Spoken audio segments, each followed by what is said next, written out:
নমস্কার। প্রাণারামের মাধ্যমে সম্প্রচারিত ভারত কথার গ্রন্থি মোচনের 585তম পর্বে আপনাদের সবাইকে জানাই সাদর সম্ভাষণ। মহামতি অনন্তলালের পরম আশীর্বাদে আমরা প্রতিদিন শুনে চলেছি পূর্ণ ভারত কথা। ভারত কথায় আমরা রয়েছি ভীষ্ম পর্বের অন্তর্গত শ্রীমদ্ ভগবদ গীতার বিভিন্ন পর্বে। আমরা দ্বিতীয় অধ্যায়ের সাংখ্যযোগে দেখলাম জীবন দ্বন্দ্বময়, কুরুক্ষেত্রের রণাঙ্গন তারই প্রতীক। সেখানে সেই কুরুক্ষেত্রের যুদ্ধক্ষেত্রে দাঁড়িয়ে বিমূঢ় অর্জুনকে সেই দ্বন্দ্বের যেখানে অবসান, সেই ভূমি শ্রী ভগবান শ্রীকৃষ্ণ দেখিয়ে দিলেন। কিন্তু সেই উত্তুঙ্গ শিখরে পৌঁছে কি করেই বা আমরা পৌঁছই, যাই কি করে, এবার সেই প্রশ্নই উঠে আসছে। আর অর্জুনের মনে একটা সংশয় জাগল, এই যে বর্ণনা তিনি শুনলেন দ্বিতীয় অধ্যায়ের শেষে, একটা সুস্থিত পরম জ্ঞানের মহিমার বর্ণনা, কথাটির মধ্যে রয়েছে স্থিতপ্রজ্ঞ। প্রজ্ঞা যেখানে সুস্থিত, সেই আদর্শ স্থিতপ্রজ্ঞের মহিমা বর্ণনা করলেন শ্রীকৃষ্ণ, অথচ তাকে ঠেলে দিলেন এক অস্থির কর্মের মধ্যে। একদিকে সুস্থিত জ্ঞান আর অন্যদিকে অস্থির কর্ম, এই দুইয়ের মধ্যে সমন্বয় কোথায়? অর্জুন বলছেন কৃষ্ণকে, তুমি আমাকে প্রলোভন দেখাচ্ছ, আমাকে এগিয়ে যেতে বলছো সেই উত্তুঙ্গ শিখরের দিকে, সেই স্থিতপ্রজ্ঞতার দিকে, অথচ আমাকে ঠেলে দিচ্ছ কোথায়? না অস্থির কর্মের অতল গহ্বরে। তাহলে সেই অস্থির কর্মের সঙ্গে এই সুস্থিত জ্ঞানের কি সম্বন্ধ, সেটা আমাকে বুঝিয়ে দাও। তো এইখানে আমরা দেখলাম যে অধ্যাত্ম শাস্ত্রের যে আলোচনা, সে আলোচনার একটা রীতি রয়েছে, একটা ধারা আছে। প্রথম হচ্ছে লক্ষ্য নির্দেশ, তারপর গতি নির্দেশ এবং সবার শেষে ফল নির্দেশ। যেমন ব্রহ্মসূত্র, সেখানে প্রথম ব্রহ্মস্বরূপের বর্ণনা, শেষে রয়েছে ফলের বর্ণনা। যোগ দর্শনেরও ওই একই ধারা, সেখানে প্রথম সমাধিপাদে সমাধির স্বরূপ বর্ণনা, যোগের স্বরূপ বর্ণনা।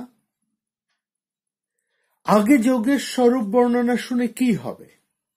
লক্ষ্যটা আগে আমার কাছে পরিস্ফুট হওয়া দরকার। কি পেতে চলেছি তার একটা সুস্পষ্ট জ্ঞান দরকার, নইলে লক্ষ্যভ্রষ্ট হবার সম্ভাবনা। তারপর এই যোগ দর্শনে সাধন পাদে সাধনের বিন্যাস করেছেন পতঞ্জলি।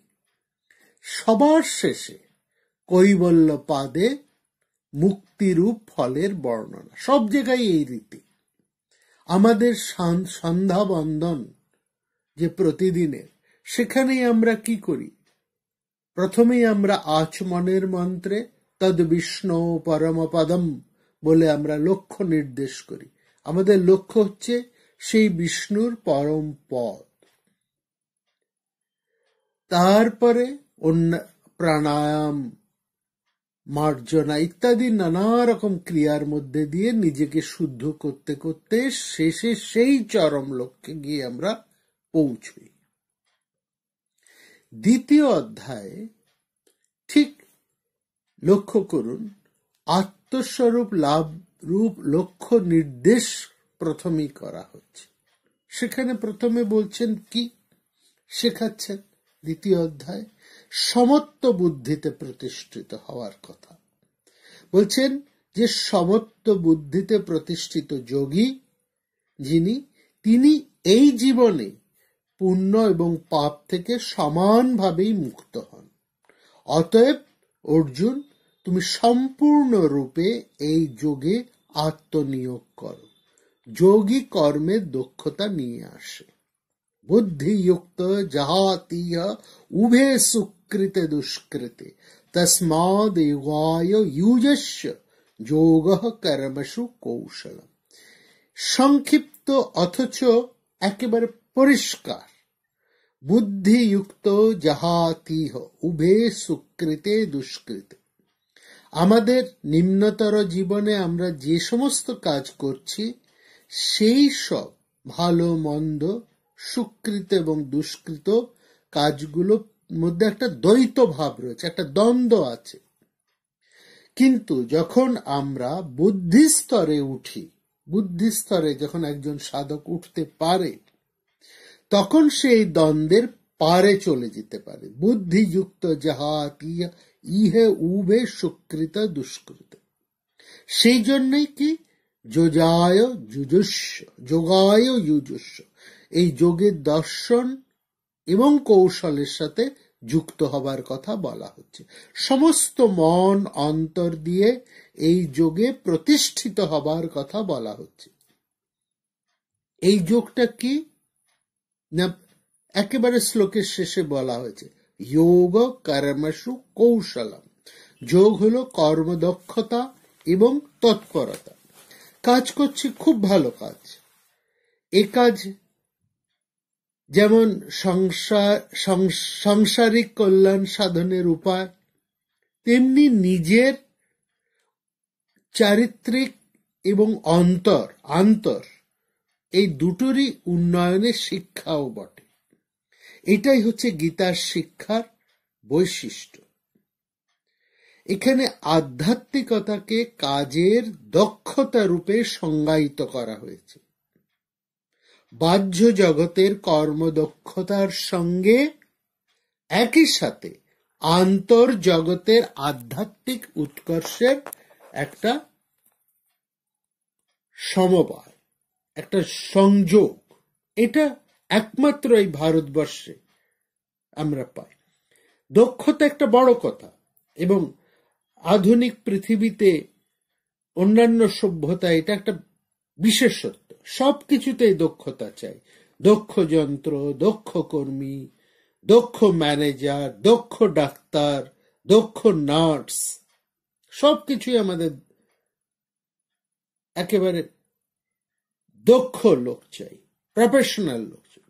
শ্রীকৃষ্ণ এই কর্মদক্ষতার ভাবটার ওপরে জোর দিয়েছেন। তিনি বলছেন স্বল্পতম চেষ্টায় অধিকতম ফলের উৎপাদন।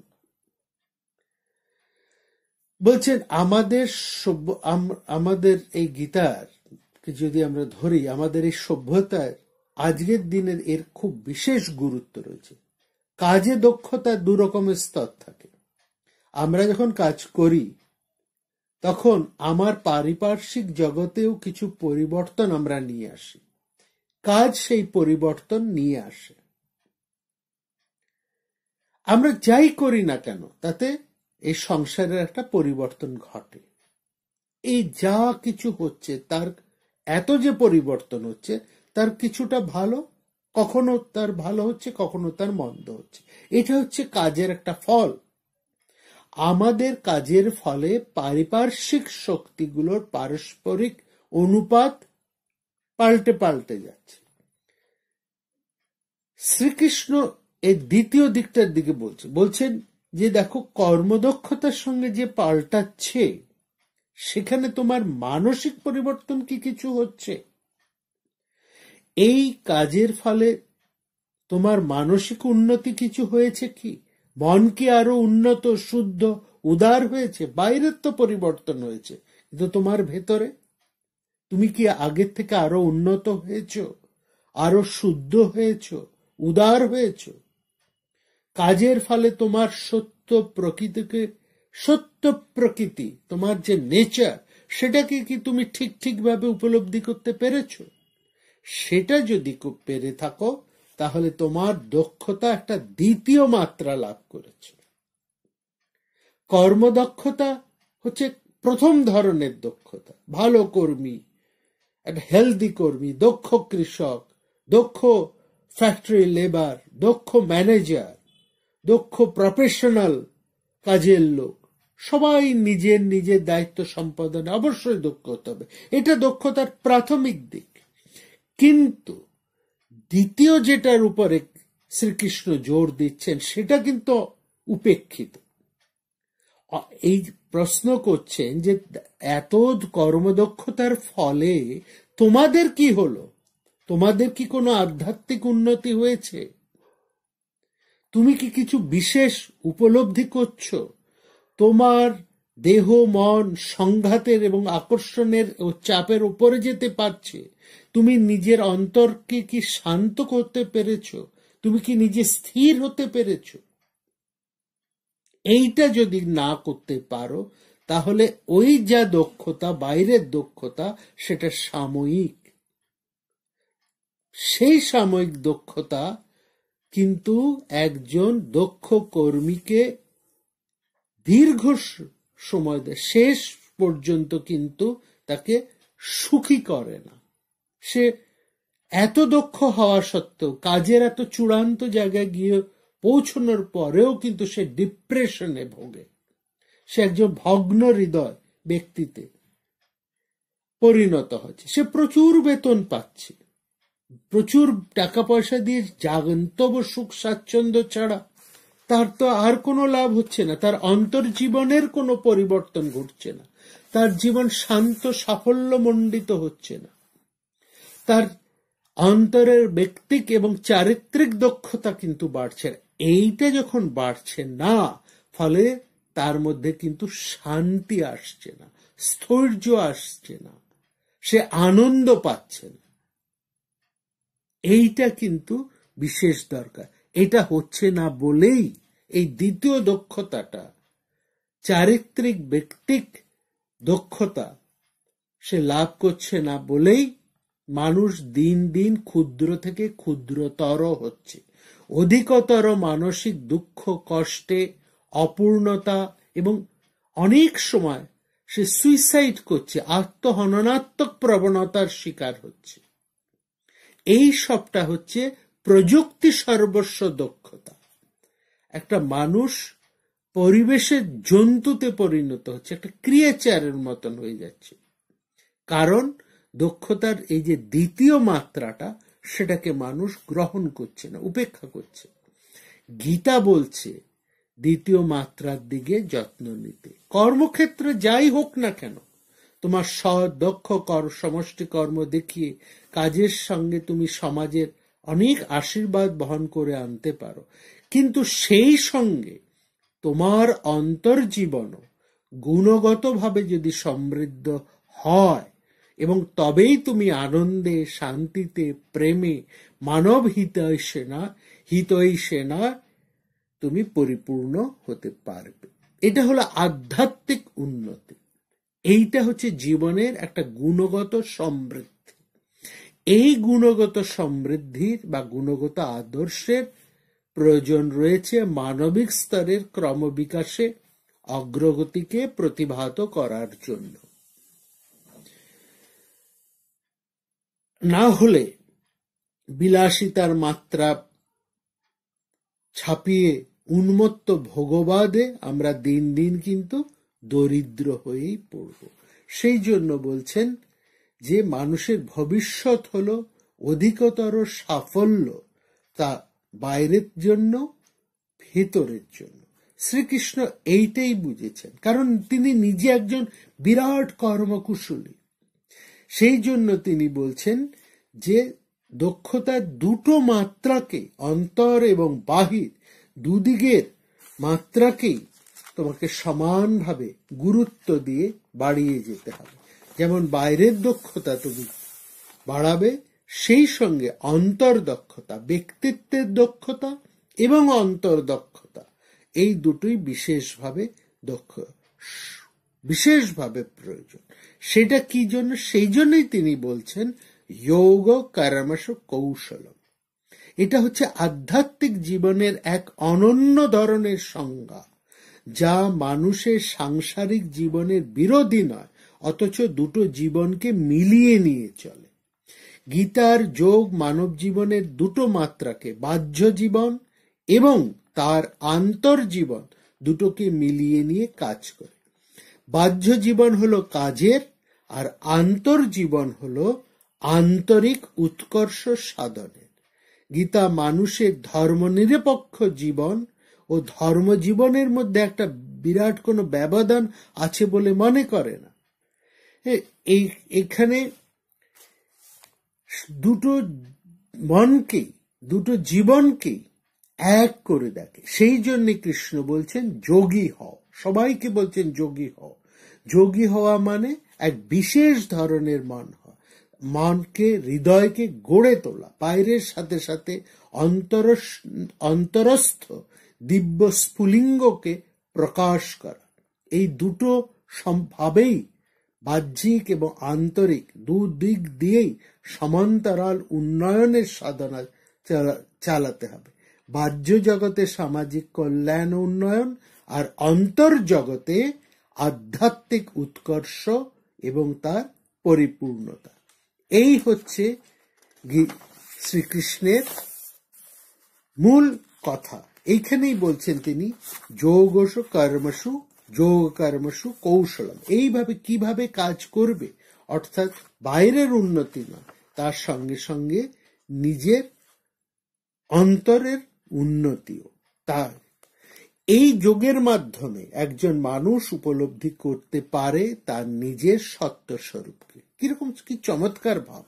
আমরা আমাদের নিজের স্বরূপকে জানি না। যখন আমাদের মানসিক বিকার হয়, মানসিক বা স্নায়বিক বিপর্যয় ঘটে, তখন আমরা নিজেদের স্বরূপকে হারিয়ে ফেলি। তখন সেই সময় আমরা শিশুর মতন ব্যবহার করি। কোনো মনস্তত্ত্ববিদ এসে তখন আমাদের সত্য স্বরূপে আমাদেরকে ফিরিয়ে আনেন, আমরা আবার স্বাভাবিক হয়ে উঠি। তাহলে কি দাঁড়ালো? আমাদের নিজের জন্য যা মহত্তম কাজ করণীয় তা হলো নিজের স্বরূপে অবস্থিত থাকা। সেটা কেমন না, আমি আত্মা, আমি অনন্ত, নিত্য শুদ্ধ, নিত্য মুক্ত, নিত্য বুদ্ধ। এটা হলো প্রত্যেক মানুষের প্রকৃত স্বরূপ। আমরা যেন সেই স্তরে উঠি। আমরা একটা সম্মোহিত অবস্থায় রয়েছি। আমাদের প্রকৃত স্বরূপকে আমরা না জেনে আমরা নানা ধরনের অপকর্ম করে চলেছি। সেই জন্য বলছেন যে এই সম্মোহন মুক্ত হওয়া, এই যে আমি সাদা, আমি কালো, আমি মানুষ, আমি নর, আমি নারী, আমি ধনী, আমি গরিব, এই সবটাই একটা বাইরের সম্মোহন। এই সম্মোহন যা মুক্ত করে সেটাকেই বলা হচ্ছে যোগ। তদা যোগম অবাপ্স্যসি। যখন আমরা এই সম্মোহন মুক্ত হব, তখন আমরা সত্যই যোগে অধিষ্ঠিত হব। সেই জন্য বলছেন যে এই তখনই এই স্থিতপ্রজ্ঞের কথা বলছেন শ্রীকৃষ্ণ। সেই সময় স্থিতপ্রজ্ঞ হবার কথা বলছে। একজন স্থিতপ্রজ্ঞ মানুষ কিভাবে জীবন ধারণ করেন, কিভাবে কি বলেন, কিভাবে আচরণ করেন, এই স্থিতপ্রজ্ঞের মানুষের সাথে আর সাধারণ মানুষের মধ্যে কিন্তু একটা বিরাট তফাৎ আছে। তফাৎটা হচ্ছে অন্তরের তফাৎ। তার আসলে স্থিতপ্রজ্ঞ মানুষ আর একজন সাধারণ মানুষ একই রকম, বাহ্যতা একরকম, কিন্তু অন্তরের উপাদান আলাদা। এই অন্তরের উপাদানটা কেমন, খুব চমৎকার ভাবে নাট্যকার ভাস, তার অভিমার একটা নাটক, ষষ্ঠ সপ্তম শতাব্দীর মহান নাট্যকার ভাস, তিনি তার অভিমান নাটকে একটা শ্লোকে বলছেন, প্রাজ্ঞস্য মূর্খস্য চ যোগ কার্য যোগে সমত্তম অভ্যেতি তনুঃ ন বুদ্ধি। প্রাজ্ঞস্য মূর্খস্য চ কার্য যোগে সমত্তম অভ্যেতি তনুঃ ন বুদ্ধি। যখন একজন জ্ঞানী লোক আর একজন মূর্খ লোক কাজ করে, তাদের দৈহিক স্তরে তাদের মধ্যে একটা সমতা থাকে, দৈহিক স্তরে তারা একই রকম, কিন্তু বুদ্ধি স্তরে তারা দুজনই আলাদা। এই বুদ্ধি স্তর, তা কিভাবে মানুষ প্রজ্ঞাকে স্থির করে, স্থিতপ্রজ্ঞ হয়, স্থিত মানে স্থির, প্রজ্ঞা মানে বোধ শক্তি, তখন তাকে কেমন দেখায়, তার স্বভাব কেমন হয়, সেখানে সেই জায়গাটাই বলছেন যে অবস্থায় একজন মানুষ স্থিতপ্রজ্ঞ হয় তখন তিনি সে সমস্ত অন্তরের বাসনাকে সে তখন বর্জন করে। অর্থাৎ যখন একজন মানুষ তার অন্তরের বাসনাকে বর্জন করতে পারে, মন যখন এটা ওটার জন্য ছোটাছুটি করে না, তখনই একজন মানুষ স্থিতপ্রজ্ঞ হতে পারে। এবং স্থিতপ্রজ্ঞ হয় কিভাবে? হতে পারে বিচারের সাহায্যে, যোগ অভ্যাসের দ্বারা। যখন হৃদয়ের সমস্ত কাম বা বাসনা দূর হয়, তখন সে যখন বাসনাহীন হয়, নির্বাসনা হয়, তখনই সে স্থিতপ্রজ্ঞ হয়। তখন তার আলাদা করে আর কোনো কিছুতেই স্পৃহা থাকে না। সে তখন নিজেতেই নিজে খুশি, আত্মনৈব আত্মনা তুষ্ট। সে নিজের মধ্যেই সে আনন্দে থাকে, সে অন্য কিছুর বাইরের কোনো কিছু জিনিস নিয়ে আর সে তখন আকর্ষণ বোধ করে না, অন্য কিছুর মধ্যে সে তখন ছুটোছুটি করতে থাকে না। তখন সে আপ্তকাম, আপ্তকাম বা অকাম এই শব্দটি, তখন সে আপ্তকাম, আত্মকাম এবং অকাম, এই সমস্ত বাসনা তার তখন পরিতৃপ্ত। তখন সে আর বাইরের থেকেও সে ভেতরের আনন্দকে, ভেতরের সন্তুষ্টিতে সে মুগ্ধ হয়ে ওঠে, সে নিজে তার মধ্যেই সে স্থিত থাকে। যখন মানুষ আত্মোপলব্ধি করতে পারে, আত্মনৈব আত্মনা তুষ্ট, তখন সে স্থিতশীল প্রজ্ঞার অধিকারী বলে হয়ে উঠতে পারে। কি চমৎকার ভাবে বিবেক চূড়ামণির মধ্যে শঙ্করাচার্য এই কথাটা বলছেন, একটা শ্লোকের মধ্যে বলছেন, নির্ধনোপি সদা সন্তুষ্ট পশ্যায় মহাবলঃ নিত্য তৃপ্তোপভুঞ্জাসনপম সমদর্শনঃ। যখন একজন মানুষ, অসাধারণ মানুষ, যিনি কোনো ঐশ্বর্য, কোনো ক্ষমতা বা কোনো সম্পদের অধিকারী না হয়েও সেই মানুষ সবসময় আনন্দময়, উৎসাহপূর্ণ, অনন্ত শক্তির অধিকারী, কোনো ইন্দ্রিয় ভোগে লিপ্ত না হয়েও তিনি সবসময় তৃপ্ত, নিজে অতুলনীয় হয়েও যিনি সবার সঙ্গে নিজেকে সমান জ্ঞান করেন, অসম সমদর্শন, তখনই সেই মানুষকে আমরা স্থিতপ্রজ্ঞ বলতে পারছি। সে তার মধ্যে আধ্যাত্মিক মহত্ব চমৎকার ভাবে ফুটে উঠেছে। এই কথাই এখানে বলা হচ্ছে স্থিতপ্রজ্ঞের মধ্যে। সেই আত্মস্বরূপ লাভরূপ লক্ষ্য নির্দেশ করার পর দ্বিতীয় অধ্যায় তার জন্য যে স্থিতপ্রজ্ঞ ভূমির লাভের নির্দেশ দিয়ে এবার এই তৃতীয় অধ্যায় থেকে কর্মযোগে, সাধন রূপ কর্মযোগের উপস্থাপন করলেন শ্রীকৃষ্ণ। তৃতীয় অধ্যায়ে শ্রীকৃষ্ণ যে তত্ত্বটি অর্জুনের কাছে বিশেষভাবে উপস্থাপিত করছেন তার নাম হচ্ছে যোগ্য তত্ত্ব। যোগ্যই হচ্ছে গীতার সাধনার প্রথম ধাপ। তাকে যোগ্য এই পারিভাষিক নাম কেন দেওয়া হয়েছে তার তাৎপর্য আমাদেরকে বুঝতে হবে। যজ ধাতু হচ্ছে দেবপূজা, সঙ্গতিকরণ, দান, নিজেকে উৎসর্গ করা, এরকম এই অনেক অর্থ আছে সংস্কৃত। এই যজ ধাতু নিষ্পন্ন হচ্ছে যোগ্য। যজ ধাতুর আসল তাৎপর্য কিন্তু উদ্ঘাটিত হচ্ছে এই যজ্ঞে। যজ্ঞ মানে পরিপূর্ণভাবে নিজেকে উৎসর্গ করে দেওয়া, উপাসনার মধ্যে দিয়ে নিজেকে শুদ্ধ করে এক মহতের সান্নিধ্যে নিয়ে যাওয়া। এই যে যজনা, এই যে যজ্ঞ, সেই যজ্ঞের অন্তর্হীন তাৎপর্য এই কর্মযোগ এই অধ্যায়ের মধ্যে তিনি বলছেন।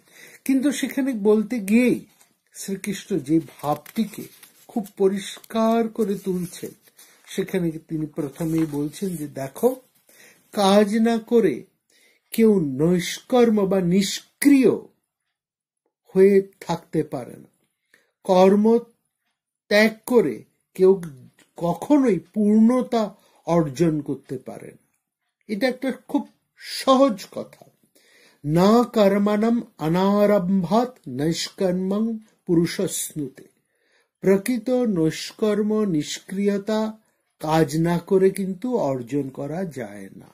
কেউ যদি নিষ্ক্রিয়তা বা নৈষ্কর্ম চায়, তাকে কিন্তু কাজ করতে হবে। আমি কাজ না করে নৈষ্কর্ম অবস্থা লাভ করব, এটা কিন্তু কখনো হবে না। না চ সন্ন্যাসানাৎ, অতএব কাজ ত্যাগ করেও না। সিদ্ধিং সমাধিগচ্ছতি, কারো আধ্যাত্মিক সিদ্ধি লাভ হয় না। প্রথমে কাজ আরম্ভ করো, তারপরে ত্যাগ করো। এই হলো সন্ন্যাসন, অর্থাৎ একটা হলো কর্মণম অনারম্ভ, কোনো কাজ আরম্ভই না করা। এই চিন্তাটা খুব গুরুত্বপূর্ণ। সমাজের ক্ষেত্রে তাৎপর্য বিস্তৃত। অনেকক্ষণ ধরুন একজন মানুষ কঠোর পরিশ্রম করার পর সে হয়তো খানিকক্ষণ বিশ্রাম নিতে পারে, বা সারাদিন কঠোর পরিশ্রম করার পর সন্ধ্যায় একজন মানুষ ধ্যান বা উচ্চতর আধ্যাত্মিক উপাসনার মাধ্যমে বিশ্রাম নিতে পারে, তাহলে তার ভালো লাগবে। কিন্তু সারাদিন কোনো কাজ না করে অলসভাবে কাটিয়ে যদি কেউ ধ্যানানন্দ চায়, কেউ সে যদি বিশ্রামের মধ্যে আনন্দ পেতে চায়, তাহলে কিন্তু সে পাবে না। অর্থাৎ সাধারণ লোককে যদি ছুটি দেওয়া হয়, তাহলে সেই ছুটিটা সে কিভাবে উপভোগ করবে, সেই শিক্ষাটা কিন্তু সাধারণ মানুষের নেই। বেশ কিছুদিন কঠোর পরিশ্রম করার পর তবেই কিন্তু ছুটি উপভোগের প্রকৃত আনন্দ লাভ করা যায়। এটাই বলছেন শ্রীকৃষ্ণ। প্রথমে কর্ম, তারপরে নৈষ্কর্ম। আমাদের সবাইকে এইটাই সবার জন্যই শ্রীকৃষ্ণের এই উক্তি। নৈষ্কর্মের আনন্দ পাবে যখন তুমি তোমার সমস্ত শক্তি কর্ম প্রচেষ্টায় উজাড় করে দেবে, এবং সম্পূর্ণতভাবে উজাড় করে দেবার পরেই একজন মানুষ নৈষ্কর্মের আনন্দ লাভ করতে পারে। না চ সন্ন্যাসনাদেব সিদ্ধিং সমাধিগচ্ছতি। কর্মত্যাগ করে কোনোভাবেই কিন্তু নৈষ্কর্মের পূর্ণ আনন্দ লাভ করা যায় না।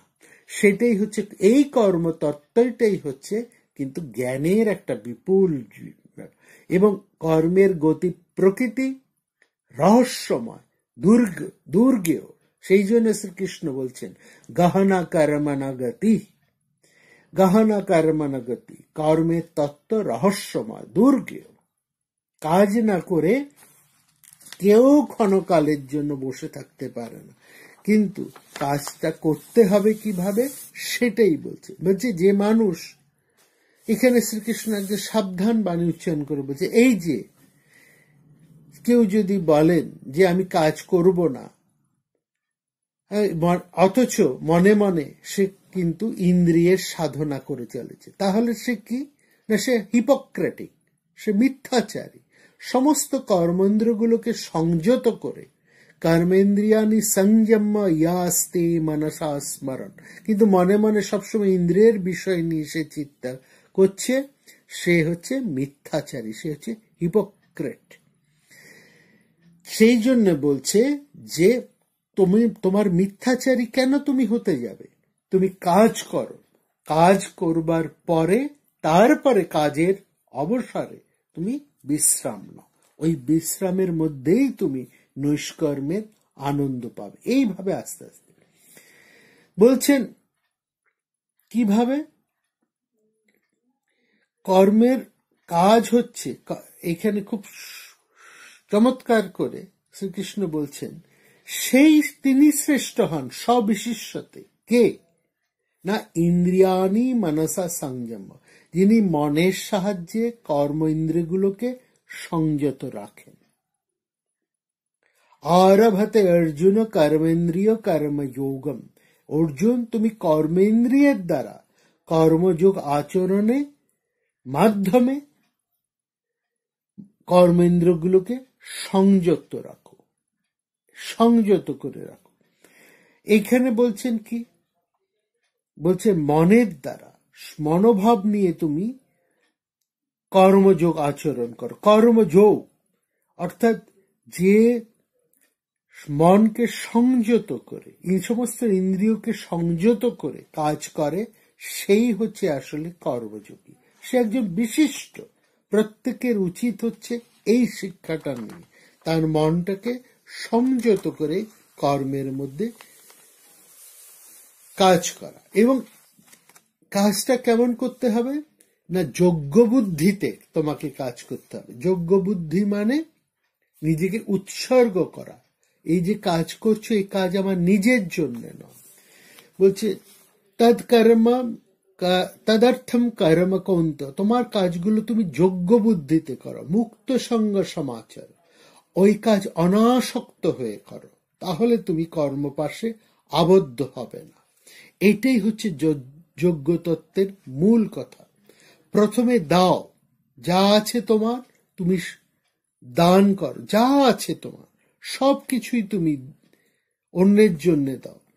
যখন তুমি অন্যের জন্য না দিয়ে শুধু নিজের জন্য নিতে থাকবে, সেইটা কিন্তু তোমার পক্ষে অমঙ্গলজনক হবে। প্রথমে দাও, দেওয়ার পরে যা অবশিষ্ট থাকবে সেটা তুমি গ্রহণ করো। বন্ধন তখনই আসবে যদি তুমি কেবলমাত্র নিজের জন্য রন্ধন করো, অর্থাৎ নিজের জন্যে শুধু তুমি যদি খাও, তাহলে সেটা তোমার পক্ষে বন্ধন। আর অন্যের জন্য কাজ করার পরে যা বাকি থাকবে, অবশিষ্ট যা থাকবে, সেটা যদি তুমি গ্রহণ করো, সেটাই যদি তুমি খাও, তাহলে সেই অবশিষ্ট অন্ন শুদ্ধ এবং পবিত্র। যে কেবল নিজের জন্য রন্ধন করে, সে কেবল নিজের জন্যই আহার করে, সে কেবল পাপই গ্রহণ করে। তুমি সেই কেবলমাত্র নিজের জন্য কাজ করো না। তাহলে তোমাকে কি করতে হবে? এইখানেই যোগ্যার্থ, এখানে যোগ্য ভাবনার কথা বলছে যে স্বার্থপর হয়েও না। তুমি যা কাজ করবে সবার জন্য করবে, জীবনের এই বিন্দুতে সংকুচিত হয়েও না। তদর্থম কর্ম কৌন্তেয়, যজ্ঞের মনোভাবে কাজ করো, মুক্ত সঙ্গ হয়ে, অনাসক্ত হয়ে তুমি এই কাজ করো। এই যোগ্য ভাবনা সমস্ত বিশ্বের মধ্যে আমরা দেখতে পাই। যে একটা পাখি ফল খায়, সেই ফলটা খেয়ে সে বীজগুলোকে অন্য জায়গায় ছড়িয়ে দেয়। এই সে নিচ্ছে, খাচ্ছে এবং তার মাধ্যমে সে আবার দিচ্ছে, শুধু সে নিজের জন্য করছে না। এমনকি একটা কেঁচো, এও যে কাজ করছে, এও কিন্তু পৃথিবীর পুষ্টি করে কাজ করে চলেছে।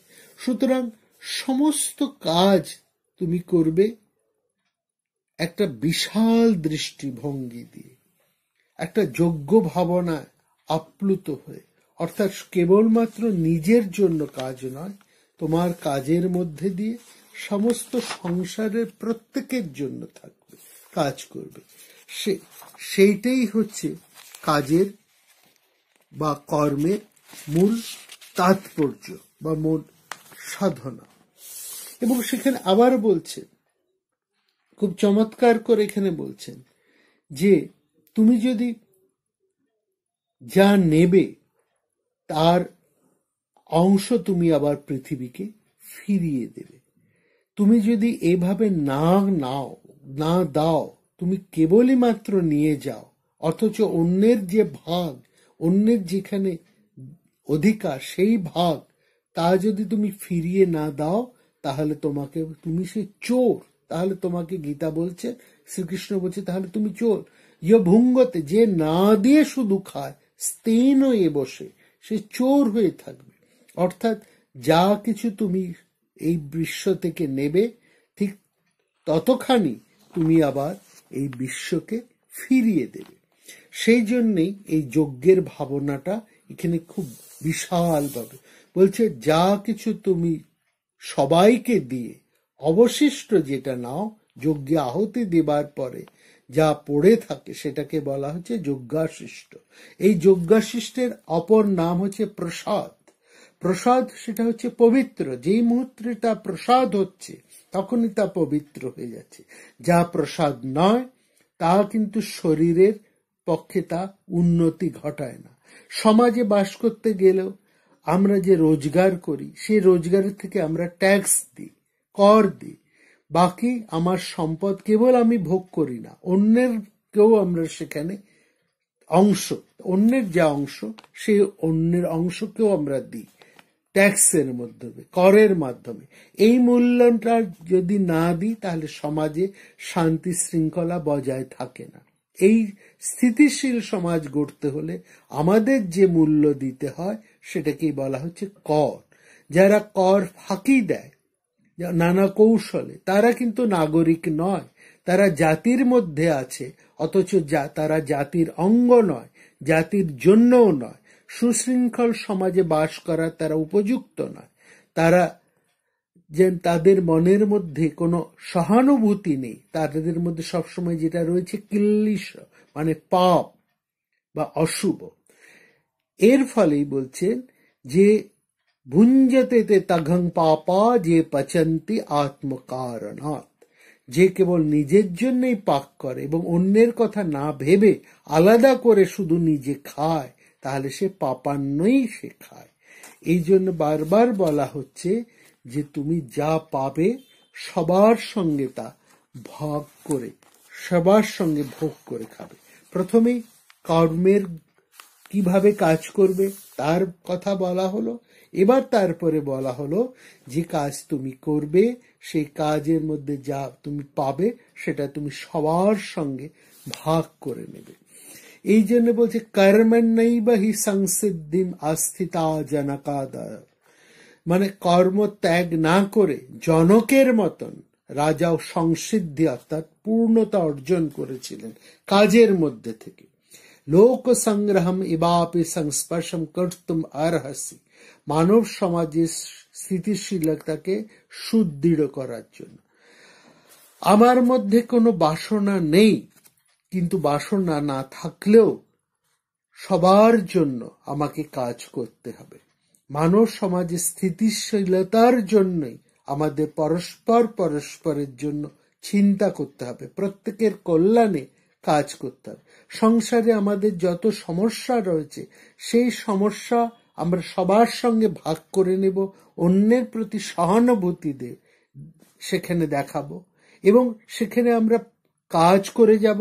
কেমন ভাবে না, পরস্পরকে সাহায্যের মাধ্যমে। পরস্পরম ভাবয়ন্তম শ্রেয় পরম অবাপ্স্বত, এই মহান ভাবটাকে নিয়েই আমাদের চলতে হবে। এই আদর্শের কথাই এখানে শ্রীকৃষ্ণ বলছেন এমন ভাবে তুমি কাজ করবে যাতে তোমার কাজের মধ্যে দিয়ে তুমিও উপকৃত হবে, অন্যরাও উপকৃত হবে। এখানে শ্রীকৃষ্ণ বলছেন, দেখো অর্জুন, তুমি আমার দিকে তাকাও, 3 লোকে আমার কিছু পাবার নেই, তবু সবসময় আমি নিজেকে কাজে নিযুক্ত রাখি। সমাজ থেকে তোমার কিছু লাভ করবার প্রয়োজন থাকলেই তার প্রতিদানের কথা ভেবেই কর্তব্য বোধ আসে। এটা একটা গুরুত্বপূর্ণ কথা। ঈশ্বর অবতার হয়েও শ্রীকৃষ্ণ রাজনৈতিক নেতা, আধ্যাত্মিক আচার্য, দার্শনিকের ভূমিকায় তিনি রয়েছেন। প্রত্যেক নির্দেশ প্রত্যেকে, এই আমরা দেখেছি মহাভারতের মধ্যে সবাই তার দিকে তাকিয়ে আছে। তিনি তো অনায়াসে অলস জীবন যাপন করতে পারতেন। তিনি তার সময় সবচাইতে ক্ষমতাবান পুরুষ, সবচাইতে শ্রেষ্ঠ ব্যক্তি, তার তো কাজ করার কোনো প্রয়োজন নেই। তিনি এক সময় এমন উচ্চতায় নিজেকে নিয়ে গিয়েছেন যে সেখানে তিনি কি বলছেন, কি ভাবছেন, কি চিন্তা করছেন, সারা পৃথিবী কৃষ্ণের দিকে তাকিয়ে আছে। তবু তিনি কাজ করে চলেছেন, তিনি কোনো অলস জীবন যাপন করছেন না, তার কোনো কাজ করার দরকারই নেই, তার প্রয়োজন মতো সবকিছুই তার পক্ষে পাওয়া সম্ভব ছিল, কিন্তু তিনি বলছেন না, আমি সব সময় কাজ করে চলেছি, আমি যদিও আমার নিজের কিছু পাবার নেই তবু আমি কর্মব্যস্ত থাকি।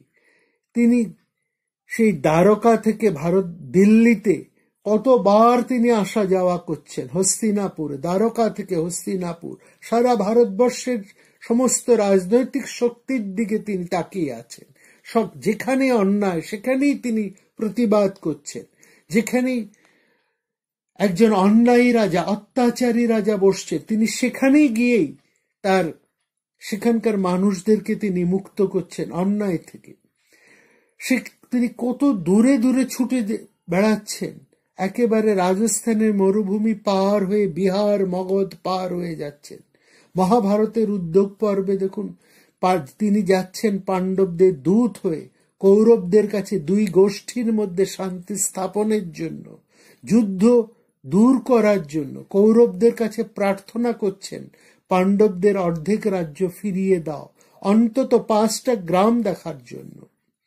কি চমৎকার ভাবে কেন তিনি এত কাজ করছেন, সেটার উত্তরে তিনি বলছেন, পার্থ, আমি যদি বলছেন যদি হি অহং ন বর্তয়ং ইয়াত কর্মেন্দ্র তন্দ্রিতঃ মম বর্তানুবর্তন্তে মনুষ্য পার্থ সর্বশ, আমি যদি অনলস হয়ে কাজ না করি তাহলে সাধারণ মানুষ আমার দৃষ্টান্ত অবলম্বন করে কর্মবিমুখ হয়ে থাকবে। অর্থাৎ কৃষ্ণ বলছেন, আমি যদি অলস হয়ে থাকি, কোনো কাজ না করি, তাহলে সবাই আমার দিকে তাকিয়ে ভাববে, বাহ, এ তো বেশ ভালো, আমিও কাজ না করে চুপচাপ বসে থাকি। তিনি অর্থাৎ কৃষ্ণ বলছেন, যদি হি অহম না বর্তায়ম, আমি যদি কাজ না করি, জাতু কর্মণি অতন্দ্রিতঃ, সব সময় মহা উদ্যমের সঙ্গে আমি যদি এভাবে কাজ না করি, মম বর্ত অনুবর্তন্তে, তাহলে মানুষ আমার পথে অনুসরণ করবে, মনুষ্য পার্থ সর্বশা, এর জন্য সব লোক ওইভাবে ভাবতে আরম্ভ করবেন।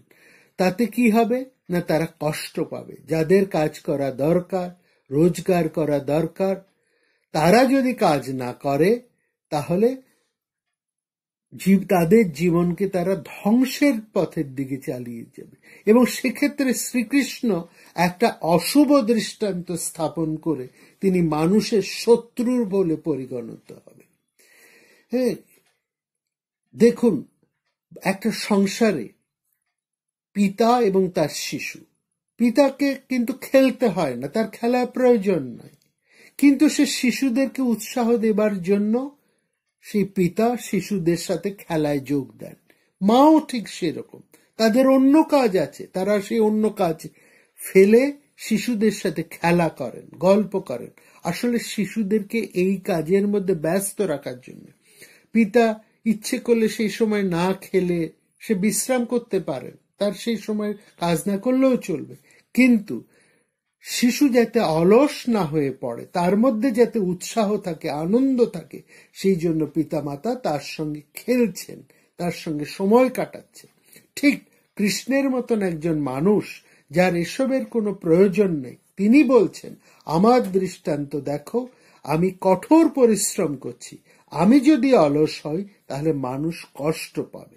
সেই কথাটাই বলছেন তিনি, বলছেন আমি যদি কাজ না করি তাহলে এই সমস্ত লোক সব উৎসন্ন যাবে, আর বর্ণ সংকরের সৃষ্টি হয়ে এই সংসারের মানুষরা বিনাশের কারণ হয়ে, মানে বিনাশের পথে তারা ছুটে যাবে। বলছে আমি যদি চুপ করে বসে থাকি, অলস হয়ে থাকি, কোনো কাজ না করি, তাহলে আমি এই সমস্ত সংসারের মানুষের বিনাশের কারণ হব।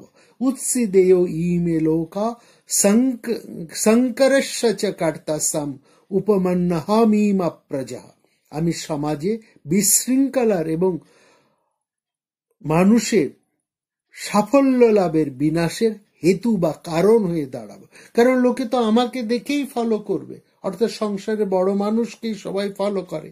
সেই সময় সবাই কৃষ্ণের দিকে তাকিয়ে আছে, সবাই ভাবছে ও কৃষ্ণ কাজ করছে না, তাহলে আমরাও কাজ করব না। এই কথার মধ্যে একটা গূঢ় সত্য রয়েছে। আমাদের সামাজিক ইতিহাসে দৃষ্টান্ত রয়েছে। যারা আধ্যাত্মিক মানুষ, যাদের আধ্যাত্মিক উন্নতি আছে, তারা সব সময় কাজ করে চলেছে। তাদের মধ্যে কোনো আলস্য নেই, কোনো নিরুৎসাহ নেই, কর্মবিমুখতা নেই। তারা সব সময় কাজ করছে। এই কাজ করছেন তারা নিজের জন্য নয়, কাজ করছেন অন্যের জন্য। তারা নৈষ্কর্ম অবলম্বন করে থাকতে পারেন, কিন্তু লোকশিক্ষার জন্য তারা সেই কাজ করেন। এইখানেও শ্রীকৃষ্ণ এই কথাই বলছেন যে কাজ করতে হবে, কাজ করলে শরীর মন দুই ভালো থাকবে। এবং কিভাবে কাজ করতে হবে, কোন কোন মনোভাব নিয়ে কাজ করতে হবে, এই কথাগুলি শ্রীকৃষ্ণ বলছেন। এবং বসে এই জন্যই বলছেন যে এই কাজ করার মধ্যে দিয়েই তুমি ধীরে ধীরে নৈষ্কর্মের পথে যেতে পারবে। কাজ না করে কিন্তু নৈষ্কর্মের মধ্যে যেতে পারো না। এই কর্মের কৌশলের কথাই তিনি বলছেন এই তৃতীয় অধ্যায় বা কর্মযোগের মধ্যে। আজকে আমরা কর্মযোগের প্রথম পর্ব আলোচনা করলাম। এরপরে তিনি এই কর্মতত্ত্বের আরো যে সমস্ত গূঢ় কথা শ্রীকৃষ্ণ বলবেন, সেগুলো আমরা আগামী পর্বে শুনব। এখানে একটা ছোট্ট কথা আপনাদের কাছে নিবেদন করার আছে। যেহেতু আমরা ভারত কথার গ্রন্থি মোচনের মধ্যে মহাভারতের মূল তত্ত্ব নিয়ে আমরা আলোচনা করি, মহাভারতকে নিয়ে, এবং তার মধ্যে এই গীতার যে দর্শন, যা মণিমুক্তার মতন রয়েছে, তাকে নিয়ে বিস্তৃত আলোচনার অবকাশ থাকলেও ভারত কথার গ্রন্থি মোচনের এই সময়ের মধ্যে কিন্তু আমরা প্রত্যেকটা শ্লোক, প্রত্যেকটা শ্লোকের তাৎপর্য, তার শব্দাংশের মধ্যে যে মণিমুক্ত রয়েছে, যে অপূর্ব তত্ত্ব রয়েছে, বিভিন্ন রকমের তার যে ব্যাখ্যা রয়েছে, সেসবের মধ্যে আমাদের ইচ্ছে থাকলেও আমরা যেতে পারছি না। কারণ আমাদের লক্ষ্য গীতার দার্শনিক আলোচনা নয়, আমাদের লক্ষ্য মহাভারতের কথা, সেই মহাভারতের পর্ব নিয়ে। তবু প্রত্যেকটা পর্বের মধ্যে যে গুরুত্বপূর্ণ তথ্যগুলো আছে, সেটা যতটা সম্ভব আমরা এই সংক্ষিপ্ত সময়ের মধ্যে তুলে ধরছি। গীতার আলোচনা এবং তার নানান দার্শনিক অনেক আলোচনা রয়েছে। আগ্রহীরা সেখান থেকে তা শুনে নিতে পারবেন, জেনে নিতে পারবেন। কেবলমাত্র ভারত কথার মধ্যে যতটুকু আমাদের পক্ষে সম্ভব আমরা ততটুকুই এর আলোচনা করছি। সবাই ভালো থাকবেন, কখনোই নির্ভারত হয়ে থাকবেন না। দেখা হবে আপনাদের সঙ্গে আগামী পর্বে, কর্মযোগের দ্বিতীয় পর্বে। নমস্কার। প্রাণারাম প্রাণারাম প্রাণারাম প্রাণারাম প্রাণারাম প্রাণারাম। কি যেন লুকানো নামে তাই মিষ্ট এত তব নাম। প্রাণারাম প্রাণারাম প্রাণারাম প্রাণারাম প্রাণারাম।